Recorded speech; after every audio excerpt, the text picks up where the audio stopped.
Hello guys, ಇವತ್ತಿನ ಅಪ್ಡೇಟ್ಗೆ ಸ್ವಾಗತ ಸುಸ್ವಾಗತ ಅನ್ನಬಹುದು. ಹಲವಾರು ಜನ ವಿದ್ಯಾರ್ಥಿಗಳು ಕಾಯ್ತಾ ಇದ್ದಗಳಿಗೆ ಬಂದಿದೆ. ಈಗ KCETನ ರಿಸಲ್ಟನ್ನು ಬಿಟ್ಟಿಲ್ಲ, KCETನ ಕೀ ಆನ್ಸರ್, ರಿವೈಸ್ಡ್ ಕೀ ಆನ್ಸರ್ನ ಬಿಟ್ಟಿದ್ದಾರೆ.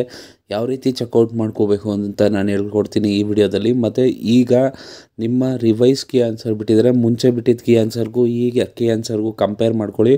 ಅದಾದಮೇಲೆ ನೀವು KEA ವೆಬ್ಸೈಟ್ಗೆ ಹೋಗಿದ ತಕ್ಷಣ ಅಲ್ಲಿ ರಿವೈಸ್ ಕೀ ಆನ್ಸರ್ ಅಂತ ಸಿಗುತ್ತೆ, ಅಥವಾ ಪರೀಕ್ಷಿತ ಕೀ ಆನ್ಸರ್ ಅಂತ ಸಿಗುತ್ತೆ. ಅಲ್ಲಿ ನೀವು ಕ್ಲಿಕ್ ಮಾಡಿ ಅದನ್ನು ನೋಡ್ಬೋದಾಗತ್ತೆ. ಜನರಲ್ ಪೇಪರ್ಗೆ ಮತ್ತು ನಿಮ್ಮ ಯಾವ ಸಬ್ಜೆಕ್ಟ್ ನೀವು ಬರೆದಿರ್ತೀರ ಆ ಸಬ್ಜೆಕ್ಟ್ನ ಕೌಂಟ್ ಮಾಡಿ ಇಟ್ಕೊಂಡಿರಿ. ಆಮೇಲೆ ಕಟ್ ಆಫ್ ವಿಡಿಯೋಗಳನ್ನ ನೋಡಿಲ್ಲ ಅಂದರೆ ಕಟ್ ಆಫ್ ನೋಡ್ಕೊಳ್ಳಿ.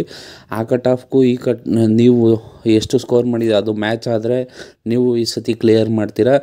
ಈಗ ಸದ್ಯಕ್ಕೆ ರಿವೈಸ್ ಕೀ ಆನ್ಸರ್ ಬಿಟ್ಟಿದ್ದಾರೆ. ರಿಸಲ್ಟು ಆದಷ್ಟು ಬೇಗ ಬಿಡ್ಬೋದು. ಸಬ್ಸ್ಕ್ರೈಬ್ ಮಾಡ್ಕೊಳ್ಳಿ ಚಾನಲ್ನ.